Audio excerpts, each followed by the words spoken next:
Today we are going to start a new chapter, How the Dog Found Himself a New Master. I know most of you like dog as a pet animal. But do you know in past time dog was not at all a pet animal, but it was a wild animal. Surprised, no? But it is true. Do you want to know the story that how dog became a pet animal? Let's start the chapter. How the dog found himself a new master. Dogs were once their own masters and lived the way wolves do, in freedom, until a dog was born who was ill-pleased with this way of life. Ill-pleased means not happy. He was sick and tired of wandering about by himself, looking for food and being frightened of those who were stronger than he. Wandering means moving here and there. Frightened means made afraid. He thought it over and decided that the best thing for him to do was to become the servant of one who was stronger than anyone on earth, and he set out to find such a master. So, children, in past time, all the animals lived independently. They had no masters. Dog was also the same. It was the wild animal, but dog was not at all happy with the way of life he had to live. He had to struggle for food and to protect his life from the stronger creatures than he. It might happen that some stronger creatures would attack him. He will not be protected. So the dog decided to choose new master for him and started searching for him.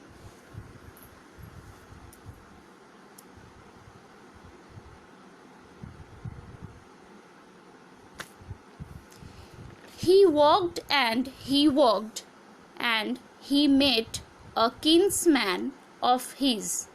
Kinsman means a relative, a big wolf, who was as strong as he was fierce. Fierce means violent. "Where are you going, dog?" the wolf asked. "I am looking for someone to take up service with. Would you like to be my master, wolf?" "I don't see why not," the wolf said, and this agreed upon. The two of them went on together.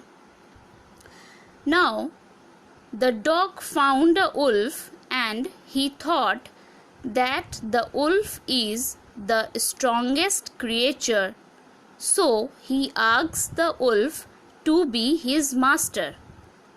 The wolf agreed on it, and then they started walking together.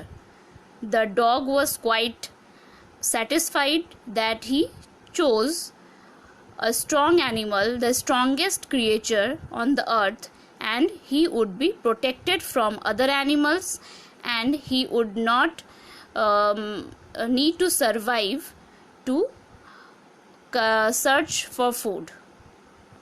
In search of food,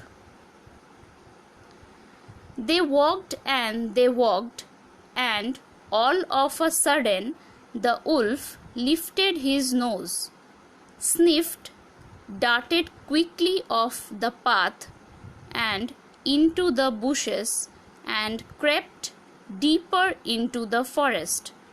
The dog was much surprised.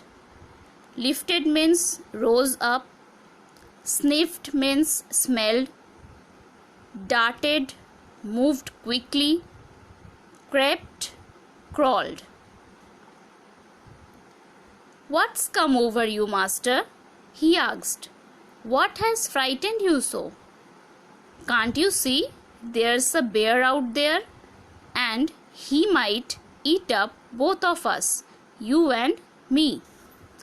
Seeing that the bear was stronger than the wolf, the dog decided to take up service with him, and he left the wolf and asked the bear to be his master. The bear agreed to this readily and said, "Let us go and find a herd of cows. I will kill a cow, and then we can both eat our fill." So what happened now? One day the dog and the wolf were walking. Suddenly the wolf tried to hide himself in the bushes. The dog saw that. He was surprised. He asked the wolf, "Master, why are you hiding yourself into the bushes?" The wolf said, "There's a bear, and he will eat both of us." The dog understood that the wolf is not at all the strongest creature, and the bear is stronger than the wolf. So he decided to leave the company of the wolf, and the dog offered his services to the bear. Bear also accepted his offer, and the dog and the bear, they decided to go ahead and to find a herd of cows, so that the bear would kill a cow and they will eat their fill. That means they can fulfill their appetite. It's all about for today, children. We will continue the story in my next video. Thank you.